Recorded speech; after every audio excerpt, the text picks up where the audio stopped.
Saint Martin খুলছে ১লা November, প্রতিদিন যাবে ২,০০০ পর্যটক। নিউ ইয়র্কে আওয়ামী লীগ নেতাকর্মীদের বিরুদ্ধে মামলা এনসিপির আক্তারের। এদিকে কমপ্লিট শাটডাউন কর্মসূচি স্থগিত করল জাতীয়তাবাদী শিক্ষক ফোরাম। সর্বশেষ জানাবো, শাপলা প্রতীক না দেওয়ার কারণ ব্যাখ্যা করা হবে না বলছেন সিইসি। শুনছিলেন সংবাদ শিরোনাম। পুরো খবর জানতে ভিডিওটি শেষ পর্যন্ত দেখুন। সর্বশেষ খবর পেতে চ্যানেলটি সাবস্ক্রাইব করুন। এবারে জানিয়ে দেব বিস্তারিত। সেন্ট মার্টিন খুলছে ১লা নভেম্বর, প্রতিদিন যাবে ২,০০০ পর্যটক।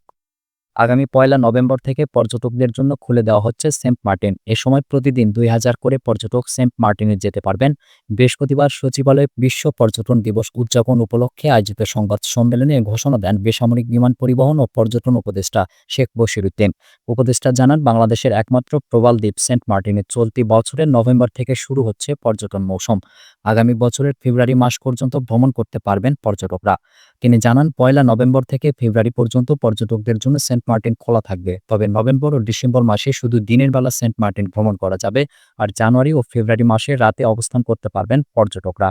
উপদেষ্টা আরও জানান, প্রতিদিন ২,০০০ করে পর্যটক সেন্ট মার্টিনে যেতে পারবেন। পর্যটকদের যাওয়া নিয়ন্ত্রণের জন্য একটি সফটওয়্যার তৈরি করা হয়েছে। পরিবহন ব্যবস্থার সঙ্গে সমন্বয় করে রেজিস্ট্রেশনের ভিত্তিতে এই সফটওয়্যার পরিচালিত হবে।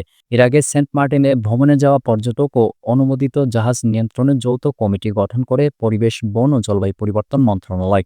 এতে সিদ্ধান্ত হয়, সেন্ট মার্টিনে যেতে হলে পর্যটকদের নিবন্ধন সহ নানা বিধিনিষেধ মেনে চলতে হবে। যদিও এরপর ৯ মাস ভ্রমণের জন্য সেন্ট মার্টিনে যাওয়া যাবে না বলে মর্মের সিদ্ধান্ত দেয় অন্তর্বর্তীকালীন সরকার। সে সময় পরিবেশ, বন ও জলবায়ু পরিবর্তন উপদেষ্টা সৈয়দা রিজওয়ানা হাসান বলেছিলেন, সেন্ট মার্টিনের জীববৈচিত্র্য রক্ষা করতে এই ভ্রমণ বন্ধ রাখার সিদ্ধান্ত নিতে হয়েছে। সেন্ট মার্টিনকে স্থানীয় জনগণ কেন্দ্রিক পর্যটন কেন্দ্রের রূপ দেওয়া হবে। তিনি বলেন, সেন্ট মার্টিন দ্বীপ বাঁচানোর প্রয়াসকে ভিত্তিহীন কথা দিয়ে ভিন্ন পথে পরিচালিত করার সুযোগ নেই। সেন্ট মার্টিন দ্বীপ বাঁচাতে বন্ধ রাখা হচ্ছে। সরকার নতুন কিছু নয়, বরং বহু পুরানো সিদ্ধান্ত বাস্তবায়ন করছে।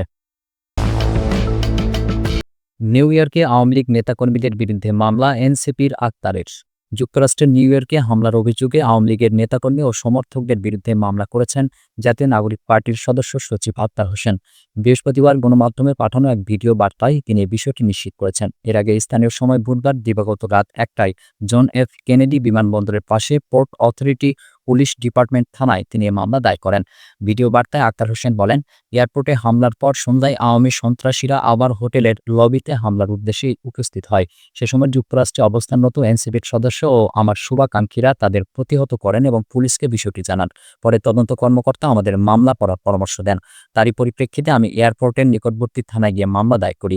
তিনি আরও বলেন, যারা আমাদের উপর হামলা, হত্যা চেষ্টা এবং হুমকি দিয়েছে তাদের বিরুদ্ধে আইনগত ব্যবস্থা গ্রহণ করেছি। একই সাথে ইউএস পুলিশকে অবহিত করেছি, হামলাকারীরা বাংলাদেশের নিষিদ্ধ একটি সংগঠনের সাথে জড়িত, যারা গত বছর গণহত্যা ও মানবতা বিরোধী অপরাধে যুক্ত ছিল। জাতিসংঘের রিপোর্টের বিষয়েও পুলিশকে জানিয়েছি। আক্তার হোসেন বলেন, আমরা বিশ্বাস করি, দেশে বা বিদেশে যেখানেই হোক আওয়ামী সন্ত্রাসীদের বিরুদ্ধে আইনগত প্রতিকার সম্ভব। তারা যত অপরাধ করেছে তা আইনের মাধ্যমে নিষ্পত্তি হবে এবং আওয়ামী লীগ তার সন্ত্রাস নিয়ে বাংলাদেশে আর ফিরে আসার সুযোগ পাবে না। কমপ্লিট শাটডাউন কর্মসূচি স্থগিত করল জাতীয়তাবাদী শিক্ষক ফোরাম।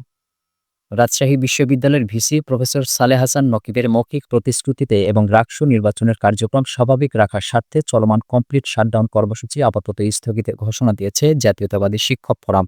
বৃহস্পতিবার বিকেল ৩টায় বিশ্ববিদ্যালয়ের প্রশাসনের সাথে আলোচনা শেষে জাতীয়তাবাদী শিক্ষক ফোরামের সভাপতি প্রফেসর ডক্টর মোহাম্মদ আব্দুল আলিম এবং সাধারণ সম্পাদক প্রফেসর ডক্টর মোহাম্মদ আমিরুল ইসলামের স্বাক্ষরিত এক বিবৃতিতে এ তথ্য জানানো হয়। জাতীয়তাবাদী শিক্ষক ফোরামের বিবৃতিতে জানানো হয়, গত ২০ সেপ্টেম্বরের অনাকাঙ্ক্ষিত ঘটনার বিষয়ে দ্রুততম সময়ে যথাযথ প্রক্রিয়ার মাধ্যমে দোষীদের দৃষ্টান্তমূলক শাস্তি প্রদানের ব্যবস্থা গ্রহণের আশ্বাস দেয় বিশ্ববিদ্যালয় প্রশাসন।